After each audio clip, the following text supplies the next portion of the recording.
Welcome back to the TriFecta Airsoft podcast. I'm your host, E-Rock. Go ahead and hit that subscribe button if you haven't already so you never miss another podcast. Also, do me a favor. Go on to whatever podcast app you listen to us on and give us a rating and review. That really helps us rank in the searches. Thank you so much. Let's get into the podcast. What's up, man? Nothing much. Eric, how you doing this morning? Good. Welcome. Let me I see. There we go.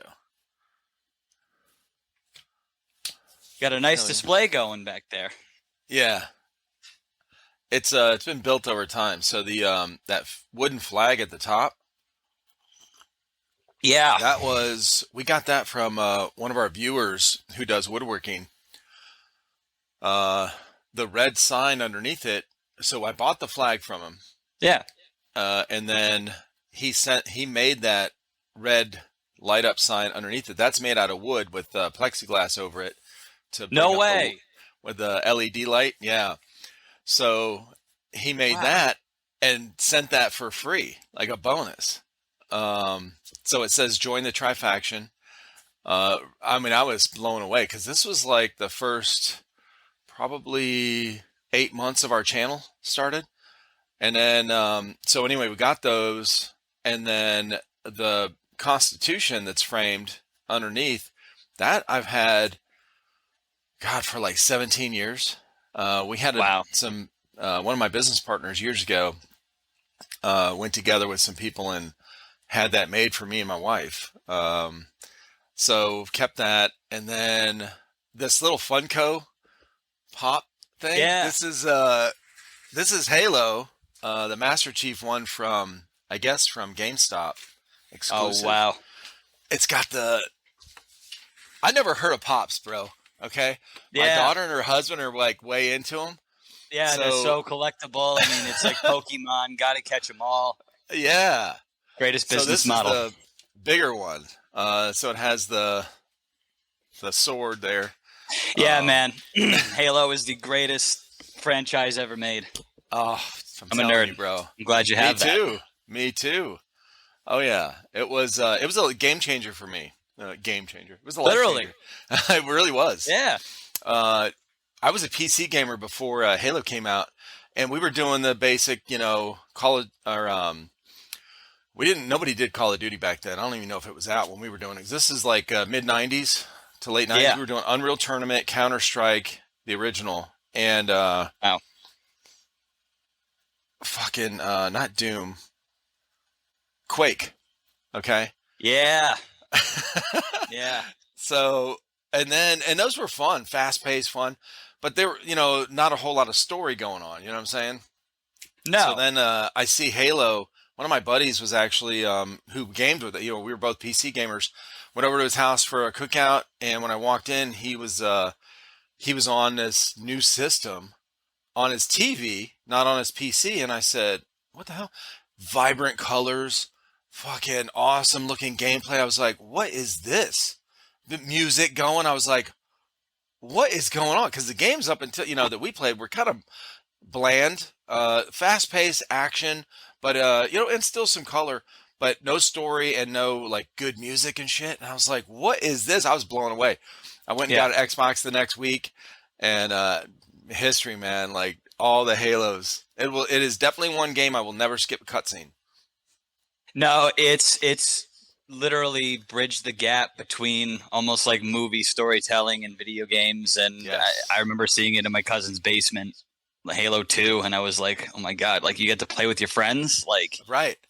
in the living room, and then everything just became a domino effect with, headsets and, game chats, coming around the corner. It was a great time to sort of de-stress the recession we had in 08.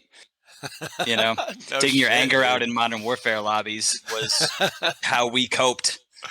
Oh yeah, I'm sure. Yeah, that's it was my oldest son, who's actually on our YouTube channel, Chris. He started on Halo when he was like 8 years old because I was just so excited to get somebody else to, check it out and Yeah. And we had, when the kids were young, we had the Nintendo 64, and they played the Golden Eye, Yeah, the yeah, 007 stuff, but and of course the Mario stuff. But I would get my wife. She was like, "Hey man, that's a cool looking game." I was like, "Try it. Come on, we can play together." She's like looking at the ceiling, spinning around her character. And I'm going, yeah, "No, no, no, no. Move the controller like this." She's like, "I don't know how. Like, I'm moving it this way." I'm like, "Well, it's kind of backwards." Just like, she's like, I can't figure this out." So when when Christian was old enough to do that stuff, I was like, "Bro, come on, let's play." It was yeah, pretty cool. Hell yeah. yeah. I was the middle boy between two sisters, Mm, so the older one me could, too. but Okay. if I had to give the controller to the youngest one, like be playing like Frogger on the PlayStation 1 and Oh do like yeah. the little race mode, and she'd get upset that I was actively beating her. She wasn't winning. She wasn't like immediately good at it. So it's like Sure. we had to find something else to do after that. Oh, that's funny. Yeah, we I grew up the same way. Two sisters, older, younger, and I'm the middle child and the only boy. Yeah. So I didn't know middle child syndrome was a thing until like I was an adult. Like we never Yeah. talked about it growing up, and then I read this book that talked about different personalities and different things like that, and it was like it was naming all these traits that was exactly me, and I'm going, what the fuck? How do they know? Yeah. And it was I said, oh, that's a common thing. Okay, got it. Yeah. You It's know, not just you, it's right. there's other guys out there, you're just the mortar between the bricks. Hmm. Keep everybody together. When you grow up, growing up when I grew up, the 70s and 80s, it was no internet and stuff, and the towns were kind of small. Your Yeah. group of friends were small, so you're really your perspective is really narrow. So when you have 10 friends that you hang out with all the time, and then you're on different sports teams or whatever, but you don't really get to know a bunch of these different guys, close. You think that your personality type, you are so unique. And then Yeah. the internet comes out and you go, oh shit. Well, for me, it was like that happened when I went in the military because I'm around huge groups of people. I'm like, oh shit. Okay. Yeah. You're not special, Eric. Okay. Yeah. You didn't invent the wheel. Damn it.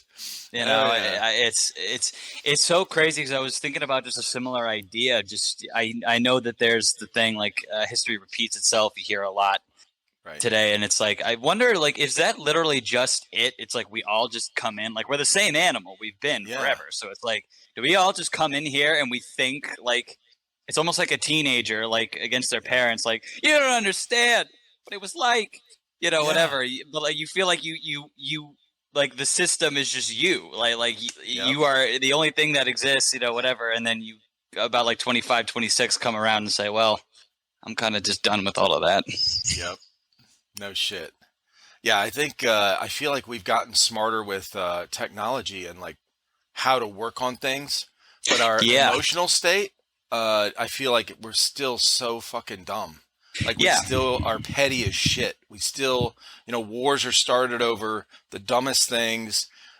We still have these, I guess, desires that push us, and we know, like from history, like you're saying, we know. yeah, If you look at this, like that's the wrong road, bro. Wrong way to approach this situation. Look at the past, and we're yeah, like, no, no, it's different now. I'm different. yeah, And then you get a control freak that's in charge of something, or you get the wars start over fucking bullshit and money and whatever. We're like, yeah. okay, We've always had what? this problem. We aren't the exception either. It's like Right. who do we whatever, but that's literally who we are. And Yeah. that's how the story is going to be forever. So I'm just going to relish the fact I'm doing a podcast, for Hell yeah. fun and I'm being, No shit. to have this conversation. This is incredible. Awesome, man. Well, I appreciate you. It was really cool to meet Callsign Cap, and Yeah, then Captain America, our and then fearless leader. he was telling me about you guys because of course I've seen your guys' pictures from his Instagram. Then I followed you because you were tagged in one of his, and I'm like, oh shit! So you guys got him into airsoft and Yeah. kind of the acting. You guys were already into acting and doing that stuff. So, but I talked to him first, and I kind of led to you. You. Yeah. So It's the how did craziest story. yeah, I want to Craziest hear it, story. bro. No, just because I have to remember, like 2019 was such a crucial, like huge year. Like it was awesome. It was forever ago. But like Yeah. I had just moved to Atlanta. I had graduated from the University of South Carolina. Oh, nice. Stayed there, studied theater for 5 years. I had a lot of fun, and I learned a lot over there. And I needed to make a choice. So I'm originally from Long Island. I don't know if you know. Oh no, I didn't know. Huh. I lived there till I was about 13. I went to high school in Clover, South Carolina, which is a stone's throw from Rock Hill, and Oh, where okay. where the greatest athletes ever made usually come from. And that was cool working in Charlotte. I got my start out there, in 2016. I was doing theater and music all my life, and then halfway through college, I was like, well, wait a second.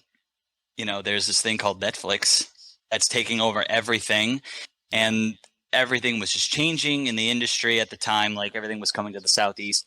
So I had a lot of friends from the West Coast and the Northeast both tell me at the time, like, you might want to stay where you are. Everything's just being transferred out there. And it didn't seem possible how something where, like, you've always heard, like, oh, what are you? You a theater major? Oh, you're going to be a waiter your whole life. That wasn't really the narrative anymore. As soon as the volume of work just shot through the roof with the death of Blockbuster and Netflix Right. originals and streaming. And it Yeah. just, as soon as it went to that model, just the volume of content that there is out there just exploded.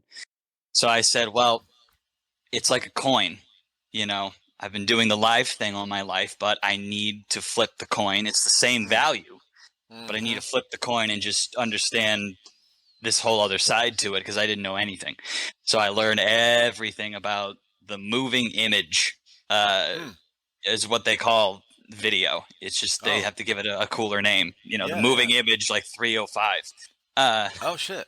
so I went to work. I directed. I wrote. I've done about everything behind the camera as I could. With me and my friends, we competed nonstop in festivals. Oh shit.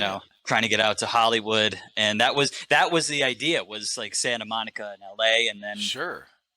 that just What made was no sense. what was your out of those things you did, the different areas, I guess, the directing, writing, acting.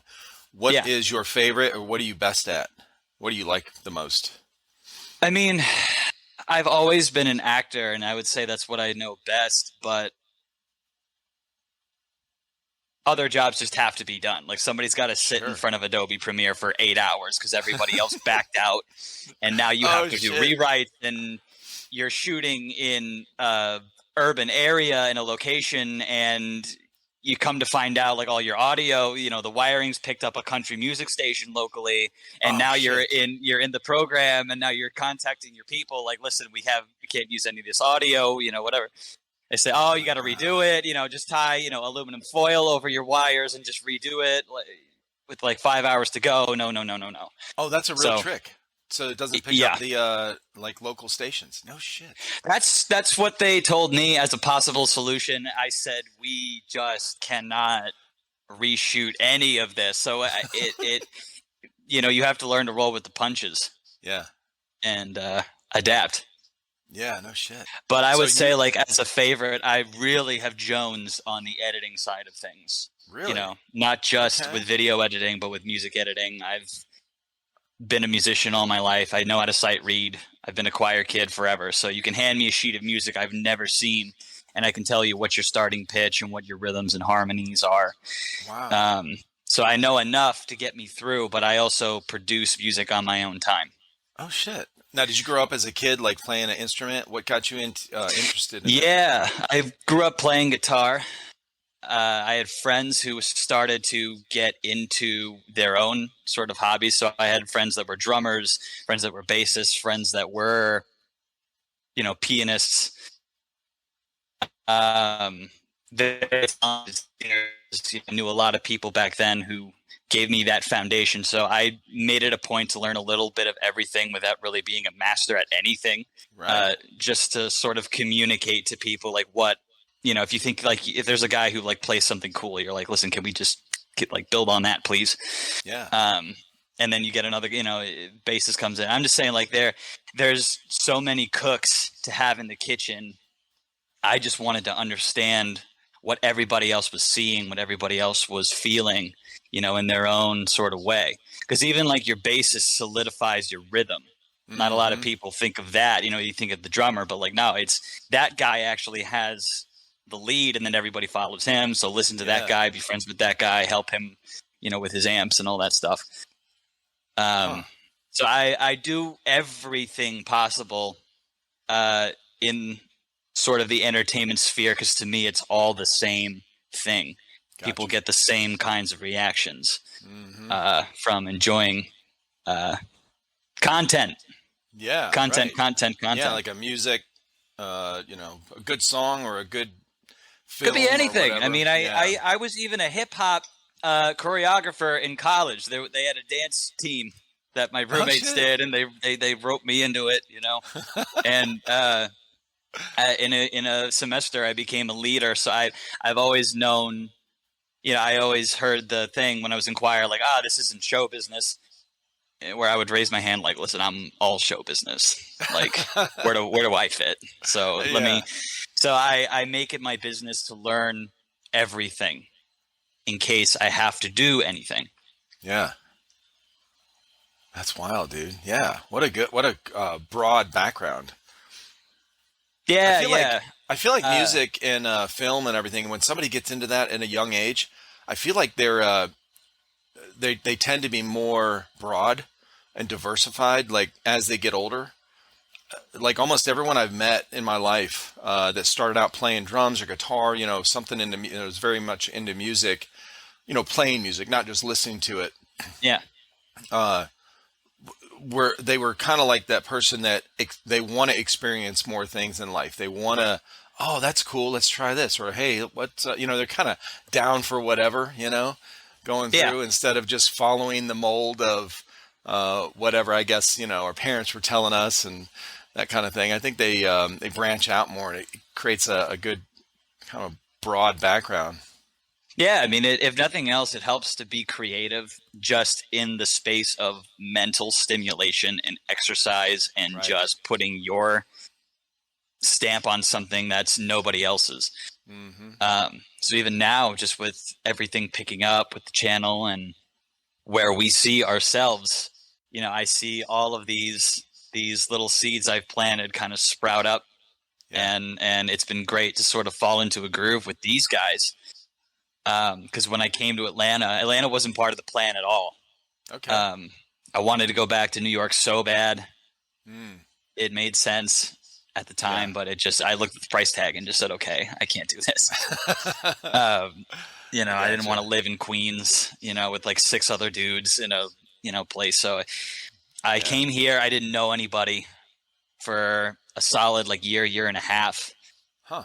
I think for me, like a solid year. Yeah. I did like a few shows like Ambitions and Greenleaf and then Ozark I did for a couple of months. That was fun. I thought that Yeah. was a great little notch on the belt.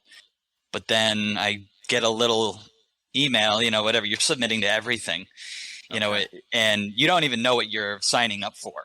Right. More than half the time, it's all code. It's all stuff to keep Oh, it under okay. wraps, So I Right. submitted for this thing. They needed a stand-in for one of their main guys. I was there for 2 nights. Turns out to be The Walking Dead, of all things. And that was such a cool thing. It was kind of Yeah. at the end coming towards.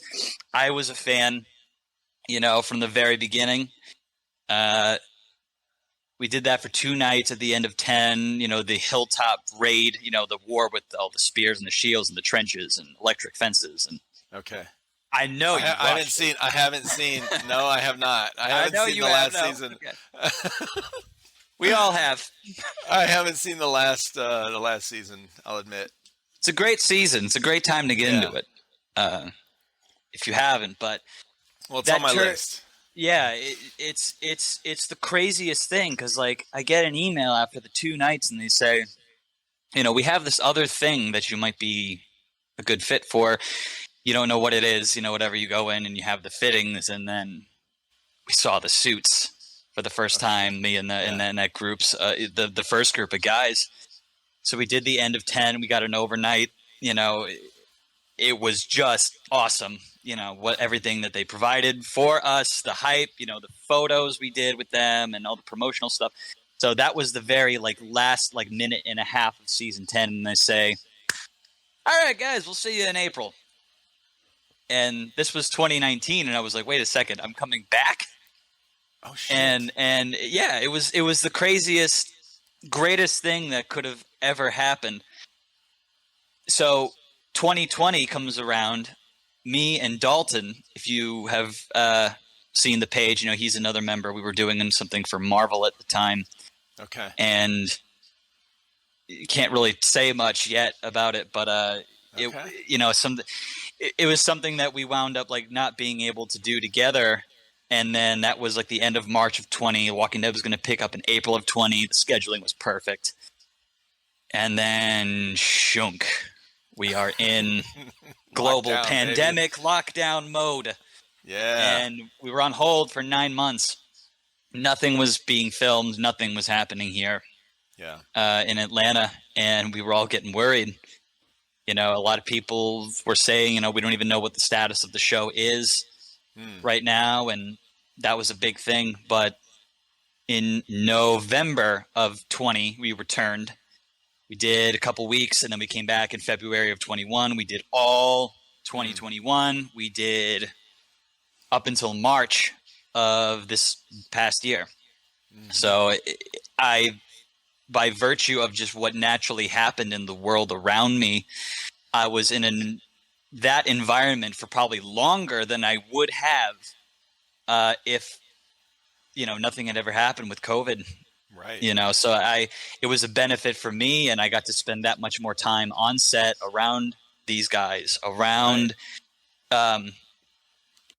just every great person who makes that show possible. And I was really good with Dalton and Lucas, and then we're filming something in the woods. We finally get to shoot zombies, which is incredible. Oh shit. Yeah, it was like we were just opening doors. We were not a single door was unopened in the Commonwealth. We were always there for that. And then action time, and you're just, some days you're just spending so much time off camera and holding. So there's so many moving parts. So I was talking to one guy who's dressed up in a suit. I don't recognize him, so I'm like, a new trooper, so I gotta say hi. Yeah.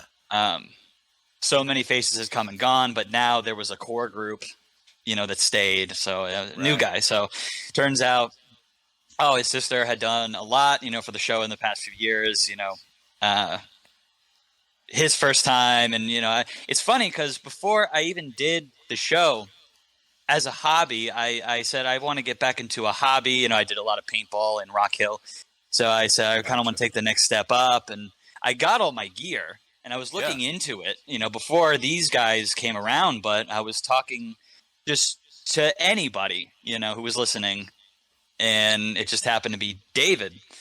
And we were talking about the sport, and we were talking about the zombies game that was going on in the area. Like Halloween was coming up. It was going to be a whole cool thing. We wanted to set it up. We wanted to invite a lot of people out. So we just didn't have a lot of time with our schedules. And I think, as he said in the podcast he did with you, it kind of took some time, but it all just fell into place. Really this year, and we just hit the ground running, saying, look, we really want to go into this with both feet first. This was the thing we've always wanted to do, really test the skills, I guess, if you can call it that. But it led to our team, Commonwealth Corps, and just everything we've been through together kind of carries through everything that we do now. Hmm. Yeah. Very, very interesting how you guys met and then, and then started a team right away, pretty much. Yeah. I feel like because a lot of guys I've talked with, they played probably, more than 10 years of airsoft and then they start a team and then probably like a couple years in or 5 years in and they don't really have a good core group of guys on their team until way later, it seems Yeah. like. you know Yeah, and that's to each his own. I mean, everybody's got something going on. I mean, that happens for whatever reason. I think what really makes this group different is I have a theory is when you're constantly checking to see if everybody's okay because you're in 107-degree heat index with no shade. So I've had heat exhaustion on the job. The guys like Lucas or Dalton or David have taken plenty of looks at me and say, "Hey, dude, are you okay? Like you're teetering again. yeah, Have you been drinking water today? You're checking if all the armor is correct. If you're, if it's anything, literally anything. Hey man, your cod piece is on wrong. What were you doing in the bathroom earlier? yeah. That was so. When you're constantly checking on your guys to make sure if they're good, Right. if they're hydrated, if they're fed, if they are not, up to the job, if it's just one of those days. I mean, I remember having like a third day of like a 5-day week. On day 3, I went down and I almost got, that white suit just it almost was like tie-dyed. It was not gonna be good. But Yeah. I that was the week that I met David, believe it or not. Okay. So I was not good, and then just talking to him, fleshing out these ideas, whatever. Check on each other, teamwork. Right. That was the thing that kind of made the glue between us. So that's the thing that kind of sticks on the field is everything we've ever done. It doesn't matter what it is. Experience is irreplaceable. Yeah, for sure. Yeah, and you don't lose it. You don't lose it. Once you No. learn it, you don't lose it. It's a good thing.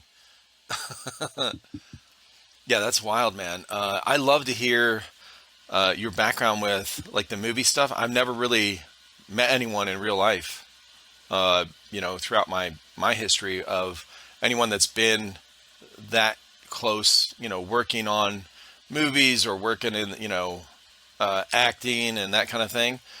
And but I've always been, a movie buff. I've always been, and Yeah. then when I started editing for the channel, I'm like, oh man, I gained a huge respect for movie editors or film, any kind of film editing. And I was like, holy shit, man. Okay, there's a lot of moving parts here that need to work together to get this thing how it appears on TV or whatever, or on Yeah. screen. I was like, damn, okay. Yeah. Even like getting like a jib, getting like a crane where, everything's just constantly moving, like usually you see on like news shows. Right. Constant motion, is just great for shots. So that nothing is static. If you want to rent one, it's $5,000 now, whatever. So, Yeah. you kind of figure out ways to do it yourself, as they say. Obviously, the stuff that's out now is just incredible, like steady Right. cams, body cams, stabilizers. I don't think there's no short film in history that doesn't have railroad tracks and dogs. So they're always like similar, but like now, like we have the tools, like we all have this medium to use. Whether we use it or not is up to us. So I applaud anybody who can sit in front of Premiere for 8 hours and just plink. Uh-huh. For real. It's got to get done. Yeah, I mean, somebody's got to do it, Yeah. it ain't gonna fix itself. So No. now, does that have you guys ever worn GoPros to like film your gameplay and stuff? You guys like doing that? Yeah. So, well, not yet. We have all of these things ready to go for our Gotcha. next event. We are excited about. over at SS. This September is the Call of Duty event. I will be Uh, there. you will be there. Yes, sir. No way. I'm not playing. I'm just going to meet everybody. I But was going to be yes. fashionably late and barely show up, but now I'm all in. Oh shit. Okay. Yeah, I was just going to, I'll come, I'll make an appearance, Yeah. But yeah, it's supposed to be a really fun day. So we are really geared up and invested, and we have everything ready to go for those events just to start Okay. having multiple cams set up. And we're looking at even David's. He just texted me earlier. He's like, "Hey, you think we can get a drone? You think we can get you think we can use a drone shot somewhere?" I'm like, "You already know." I'm like, Oh, this is like what needs to happen. So we're already kind of moving the Okay. gears on this stuff, and we're ready to kind of give people more, Yeah. show not tell. Yeah, for real. I'm going to tell you who's been good at that too. Somebody I talked with months and months ago. Gibbers Plays Airsoft is his YouTube channel. His Instagram, he used to have an Instagram. That's how I would talk to him, and that's how I got him on the channel.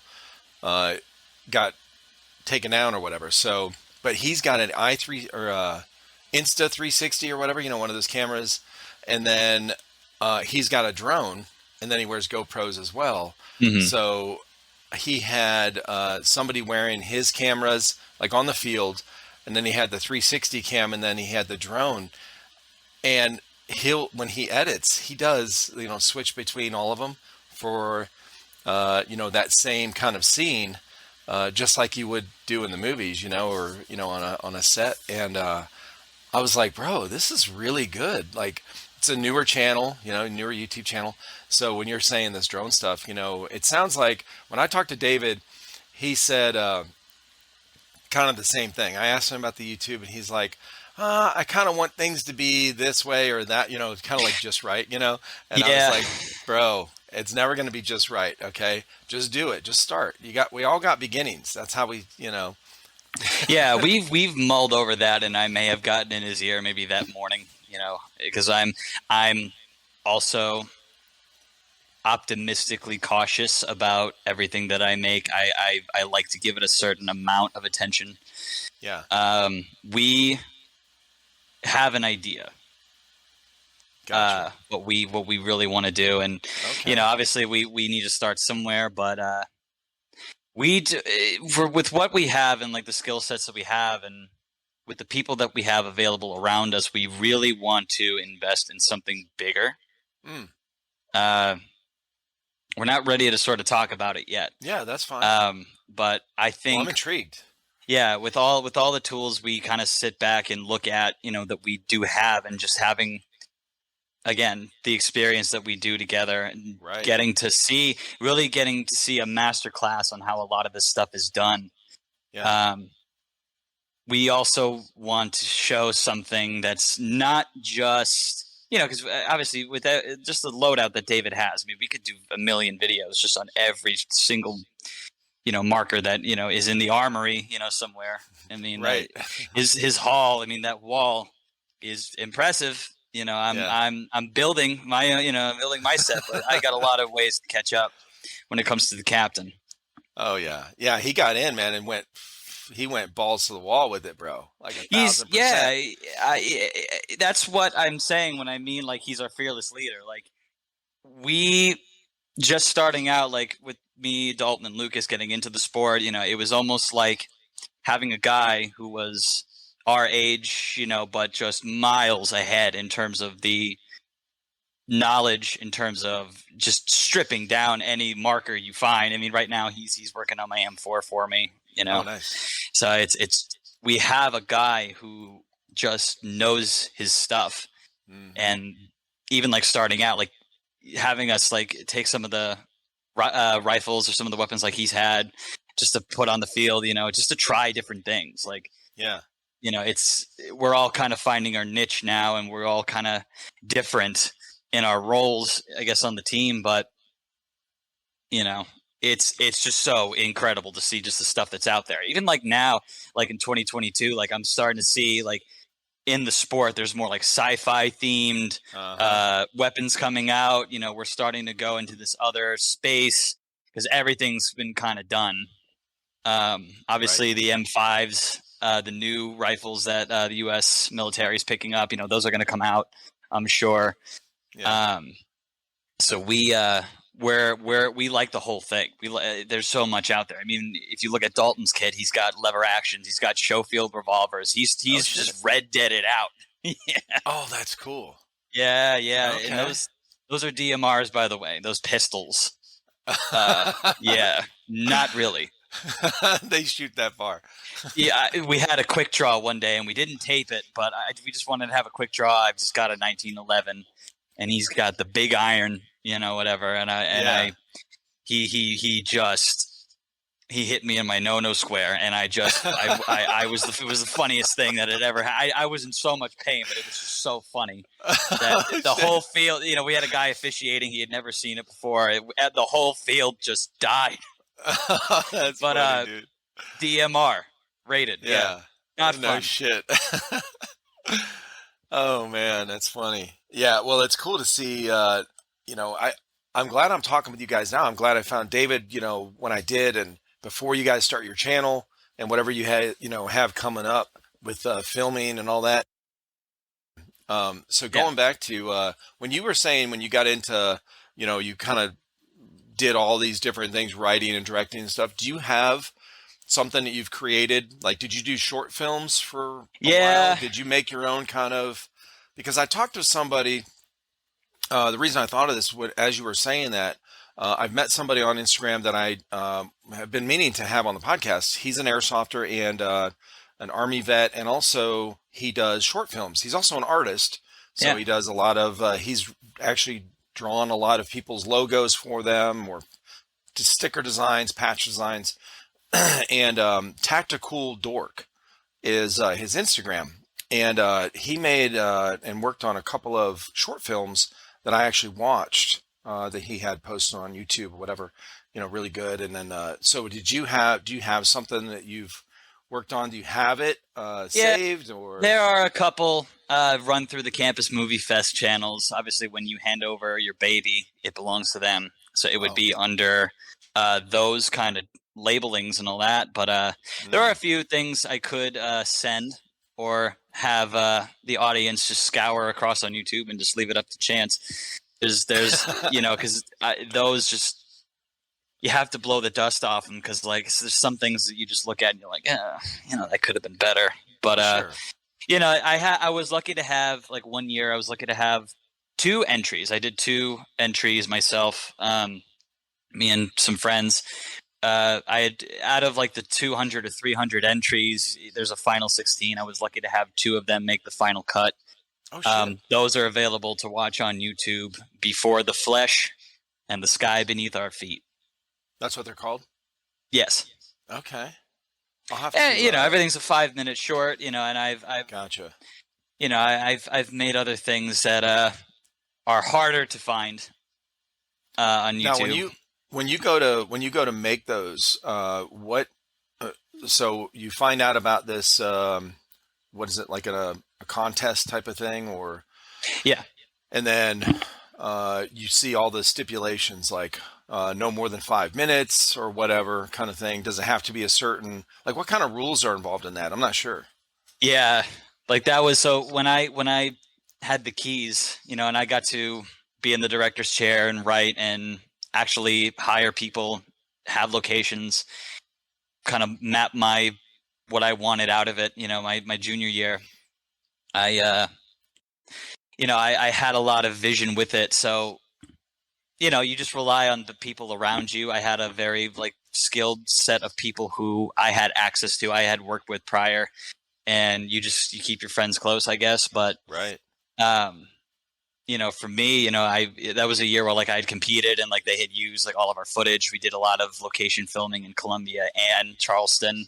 I Okay. wanted I wanted a lot of different things. So I had written like a 30-minute script. Like a page is roughly a minute of screen time. Mm. And you get the rules and you got to remember, oh wait, it's only 5 minutes. So you have to Oh condense shit. now this great, opus, you think it is, That's a huge idea. and just Down to consolidate. yeah. So that was one of those things where when you have to sit in front of the editors suite in Adobe Premiere, and you're just hacking away at it. You kind of it turned into like a 30-minute short. Something I wanted to have take its time, and then I said, well, let me just make it like a trailer. Maybe what if this was like a trailer for something bigger than it probably is? Yeah. So having all that, like you're cognizant, like you have to be aware of your time constraints if there are any. If there are any licensing constraints, like obviously like, you just make sure like you have nothing that conflicts with promotion, I guess. Like Right. obviously Now, there's when you go little on rules. set, do you have to tell the city or contact somebody? Like if you're going to film in somebody in front of somebody's restaurant or something or on a certain Yeah. street, do you really? Yeah, so there are Holy databases, there shit. are lists you can sign up for just to get all that information on just locations. Oh, okay. If you want to, I guess, have a location, has somebody is offering their business or their home or property, you would just find them in the database. Or usually they'll even advertise it out there in the space. Oh, okay. And you kind of negotiate that with whoever you're talking with if you just need a certain vibe, because you can only ask your friends, hey, can I use your kitchen so many times? Can I use your house, your bedroom? Yeah. Now it's getting personal. Sure. So there's a lot of that in Atlanta. There's a lot of opportunity for young filmmakers or I wouldn't even say young, but just people who are starting out, like anybody who wants success. And, not have to go through, hey, we need to get funding for this. Who are we going to get, for patrons? And there's no more of that really anymore. If you want to take a chance on yourself, you can, and you probably should. Yeah. Interesting. I think I wonder if like all these short, YouTube shorts and reels, Instagram reels and a lot of things that people are starting to do on their own. They're not even like into filmmaking, but they're starting to like become that, because like probably somebody would never even think of that, or even now wouldn't even think of themselves as a creator. They're making these short things, 7 to 10 seconds, where it tells a really short story, based on the visual, and then and they're like, oh yeah, whatever, like these 17-year-old kid, they're like, yeah, I just did it with this, I have an app on my phone, I just iMovie edited, so and it's like what, but it's like, fucking crazy. Yeah, the stuff that comes out, especially in the editing sphere, where you see these shorts, where you see like, I guess so, like wardrobe changes or like location, like setting changes, like a guy walks out of a bathroom and now he's in like the scariest hallway you've ever seen, and there's like a bunch of doors, or like it's stuff like that is just mind blowing. And if you just dive in, and I guess it is like playing an instrument. I guess you kind of become like a Jimmy Page or a Paul McCartney or a Jimi Hendrix, and that's what you do. So people who put it out regularly, people who even do it just to do it and have fun with it, it commands a lot of respect, because it's not easy. Yeah, no shit. Yeah, I feel like I'm still stuck in this. I was stuck in this. Oh, I got to film, put it on my computer, open up the editing thing, do all this stuff for 2-minute video, and I'm going, wait a minute. The guy I talked with 2 months ago told me about this app, he uses on his phone. There's people I've talked with on here that run their whole YouTube channel from their phone, filming, editing, posting, everything. I'm like, holy shit, and they're good videos. So I'm like, how do you? So I learned a couple things. I've been using that the last month, getting used to this app called Splice. I know there's a bunch of other ones out there, and I'm like, man, this is amazing how much is built into this thing. It's the time that it takes me to transfer a really high res video to my hard drive or whatever to get it ready. Yeah. I'm already done editing it on my phone. It's fucking nuts. And no one's really the wiser.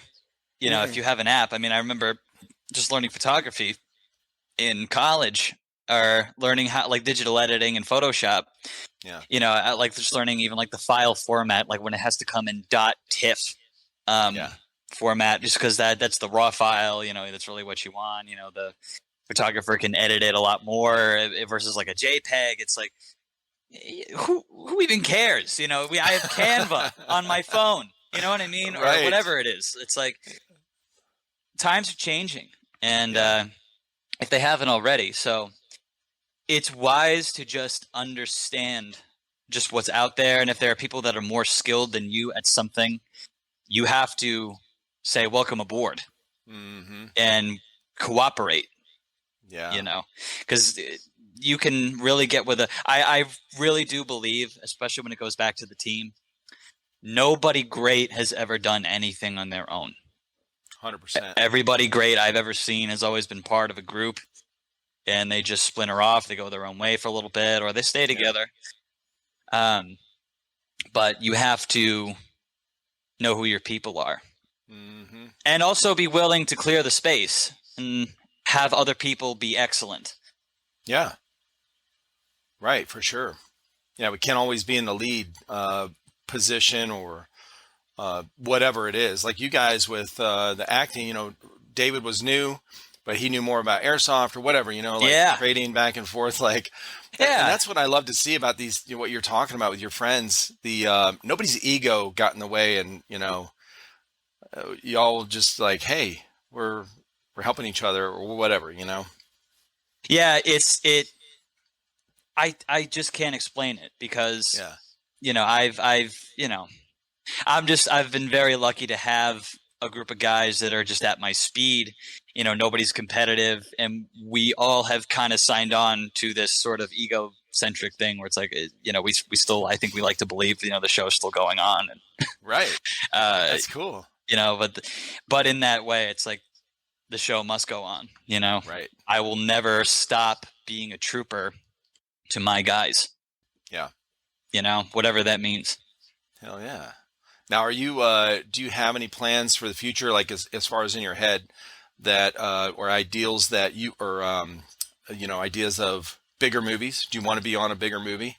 Yeah, Is that something you're trying to push for, like a mainstream kind of Hollywood production it's movie? always when we talk about what's my motivation, Okay. what am I feeling? My Yeah. ultimate goal.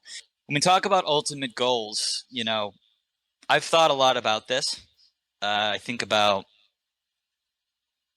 what's made me want to do this ever since I can remember. Ever since I guess maybe being a movie buff, Mm, whether it is a movie, whether it is a narrative video game, whether it is watching sports, watching football, NFL. It's like things just have a certain way of making you feel something that's kind of bigger than yourself. And I remember just watching all the incredible movies we've gotten just in the late 90s and early 2000s, and maybe special effects had a hand in it. But I always wanted to just be a part of that, whatever that is. mm-hmm. Um, so yeah, I have no other plans. I went to school. I went to college as a theater major. Uh, I really have doubled down, and I find myself in a place and time where there's never been more quantity or quality of work. Mm, If I was to sort of immerse myself in 1930s Hollywood with Humphrey Bogart and Cary Grant and all of the rest, I would. yeah. Knowing what was to come, later, Mm-hmm. just in American cinema. But, now it's a new game. So I am invested in the space. I'm working very closely with Dalton and David and Lucas and other friends of ours that we have worked with in the past. And we just like to say, we just like to find the same office space to work in, no matter what it is. Sure. We have other things that we can't really talk about yet, Mm-hmm. that we're excited to show when the time is right, and when I guess everything else kind of clears. So as far as like stuff that I do, I always try to find some project to do in the city. Yeah. There are other things going on, but I Okay. also, where I am now and where we are now, we want to put our own stamp on things, and we want to make our own content that's not just specific to the sport, but maybe things that are more specific to us and our Mm, strengths. very cool. I look forward to that. So, listen, man, it's been wonderful talking with you. Before I wrap it up, though, uh, I had started a channel on our Discord server months. This is like last year or something.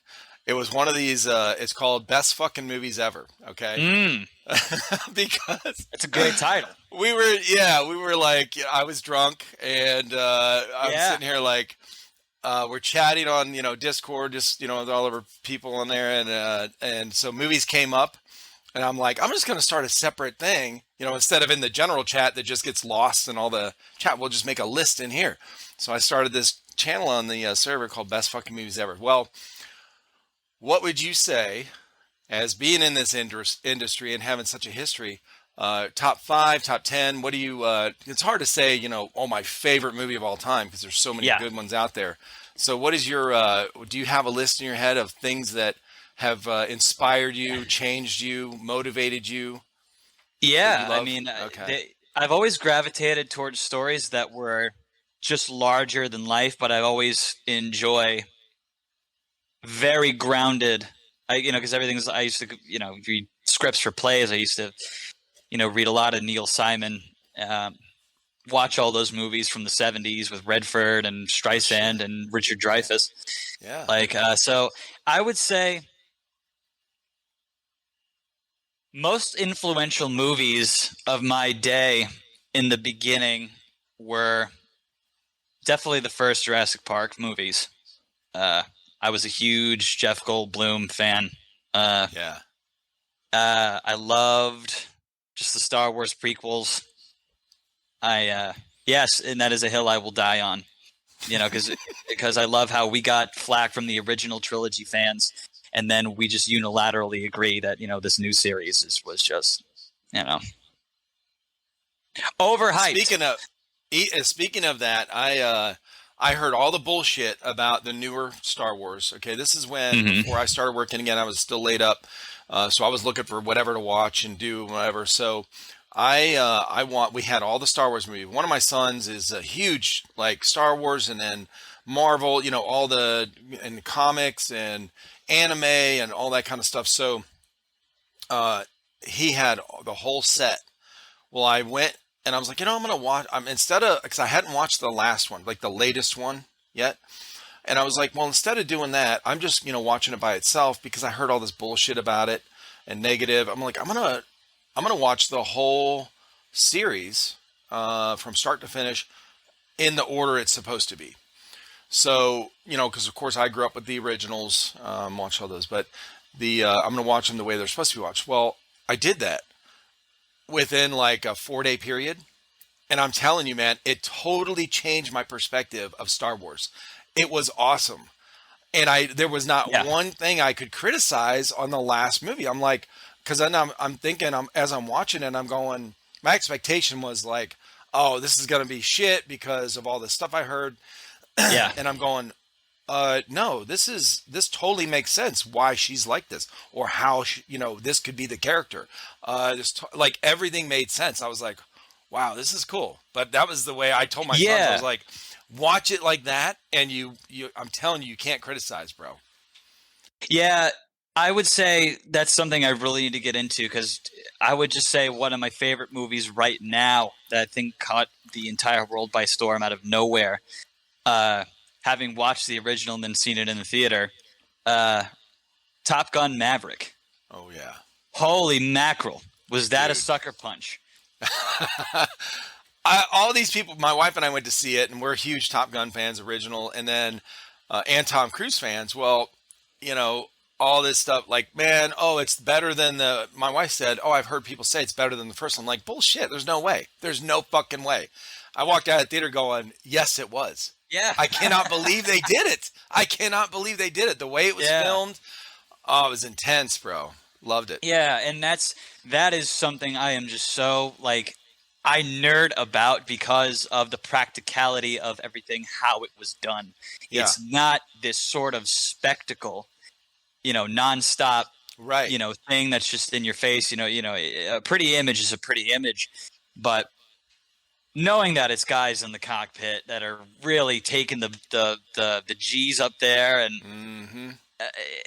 knowing that like Tom Cruise put all these actors in like a 6-month program, with the actual Top Gun school, it gives you the lights of fire under your ass, because you have For to look at real. it and say, oh my God, this guy is almost 60 and he's showing Uh-huh. the rest of us up.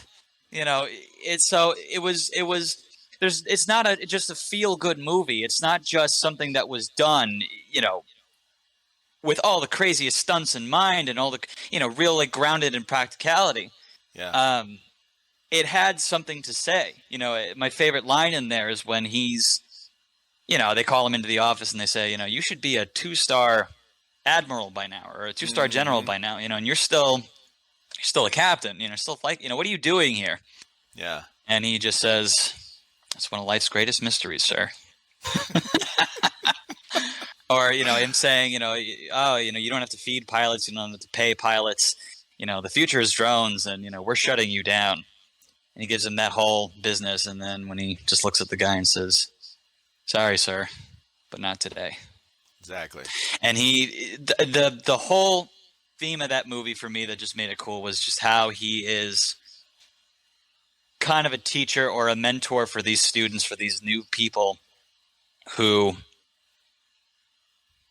they're all skilled, they're all talented in their own way, but he's just the greatest ever. And, when they all think they can't do the operation, they all think they can't do the dip and out of the whatever it was. I won't even spoil it, but, and then he just goes in at the end, nobody expects it, and he just shows them how it's done. Yep. When these kids, this younger crowd thinks that it can't be done or it's impossible, it's overwhelming, there is a way. Yeah. And sometimes a leader just has to step in and just know the way, go the way, and also show the way. Right. So, and you know what? I thought that was going to be, while I'm watching the movie, when they first kind of like started hinting at like, oh, this is not going to be done, or it can't be done, and blah, blah, blah. It's like, oh, immediately I thought it's kind of predictable. Okay, he's going to have to show him. But then they took it away. They didn't do it right away. He didn't do it right away and go out and show them. I thought it was done. I was like, what the fuck? I guess they're not. And then all of a sudden, I was like, oh, here he comes. Yeah. Oh, it was such an exciting moment. Yeah, it's feelings like that make me want to do this at all. Yeah. That is just something I look at, and I'll tell you what, I know we were talking about, I guess, like more recent movies, but I really just love older movies. I had my family here. It was my birthday not long ago, and I had family stay, and we were watching not just Hitchcock, but like we were watching like really just Cary Grant movies, and we were watching Mr. Blandings Builds His Dream House, 1946. Shit. Black and white, 1946. The war had just ended, and it was just slice of life for America. Whatever. It's you see. When you talk about like romantic comedies, like rom-coms, like if you do you know The Money Pit with Tom Hanks? Yes. So this is that movie. Money Pit took a change. So it's funny to even see like how things translate like over time. Right. Cary Grant is phenomenal. Everybody wants to be him, including Cary Grant. And I admire guys who can do literally anything. Yeah. Another guy, actor I love is, have you ever seen All the President's Men with Robert Redford and Dustin Hoffman? Mm-hmm. That was another one I've jonesed on just because I'm a huge history buff. Right. And it's all, Watergate and Kennedy, and seeing it with 1971, 72 eyes, when that movie was made, there's a lot in there where you have a movie like The Post with Tom Hanks. Yeah. Same movie, but there was a lot in All the President's Men that they talked about that was not really emphasized in everything since then. Yeah. I just love. I could go on and on, but like, I jones, and it makes me want to not just have a script in my hand, but to put my own stamp on something and say, well, maybe you can tell the story for once, just because that job has to get done. Yeah. That's cool, man. I get so excited about talking about these things, and some of the things that like the little things in movies. Um, I'll talk to my wife on. She's like, "What? What are you talking about? Like, I didn't even notice that, or whatever." Like I love to see. I'm like, how do they create this feeling in the movie where there's nothing special that happened? It seemed like, but Yeah. I guess it's the way it's filmed, the way it's said, the way it's very small, minute things that create this feeling or this buildup, and you're going, "Whoa, okay, that is cool," But it doesn't seem like. I get a little bored with some of the, like what you were saying earlier, some of the movies that are just trying to throw shit at you Yeah. constant. Like, bah, bah, this happened, You're this happened, underwater. action. Giant space Like, battle. oh, You know. like it's the beginning of Call of Duty games in the last, 10 years. Like, Right. oh, okay. Like, oh Like shit moments over and over. not everything needs to be a roller coaster. The Dude. biggest roller coaster in the park. Yeah. Sometimes people just like a good ride. Yeah. For Um, real. so that's I even look at things in the independent sphere that people they do things where they're taking risks. Um, is it storytelling or is it spectacle? People shows that like do both. I think are the ones that stand out. Um, Hmm.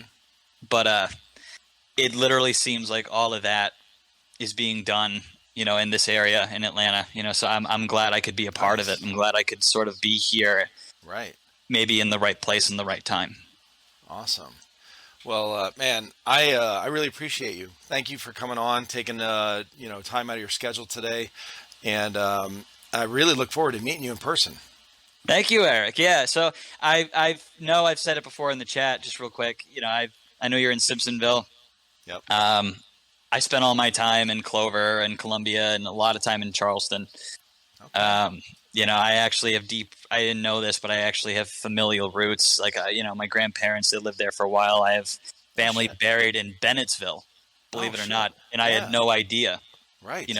We driven, I don't know where it is in relation to you, but I remember Right. just driving through Bennettsville and not finding where I needed to go, but just getting lost in the state itself. Yeah. I love South Carolina very much. I do too. I grew up in Cleveland, and we've been down here 15 years. I love it. I really love the area. I love the people. I love the diversity. I love how it's growing. Yeah. And man, it's yeah. And I like the weather. I know it gets hot, but I'd rather deal with that than cold. Yeah, you don't have to worry about, do I scrape the ice off my car Bro. before or after I shower in the morning? I'm telling you. The first time you go out, and if you're not used to the cold, and you can hang a lot longer. Your body can deal with heat a lot longer without losing your faculties than you can with cold. I know in the moment when you're hot, it's 100 degrees out, 90% humidity. I know it's miserable. But at least your fucking fingers work if you got to take a piss, okay? When your fingers are frozen and you can't get your zipper down, that's the real test, okay? Yeah, dude. Just that was if I could characterize our first day together, me, Dalton, and Lucas, and the rest of the troops, that was literally it. 28-degree, freezing rain day. Oh shit! No tents, no nothing. Where we were. So it's that stuff that just makes life better. Creates I'm that just going to bond. say that. Yep. Absolutely. Well, thanks again, man. Listen, everybody, if you're going to watch and listen to this, go to his Instagram, which is, I can't remember what it's called. Is it just your name? It's my full name, just to make Oh, it easy. shit. For all things related, go to Jason Michael Fernandes on Instagram. And while you're there, feel free to stop by Commonwealth Core Airsoft. We will have a lot of things to show in the near future that I think people are going to be very excited about. Awesome. Well, thank you so much, Jason. I appreciate you, man. Thank you, Eric. All right. Have a good day. You too.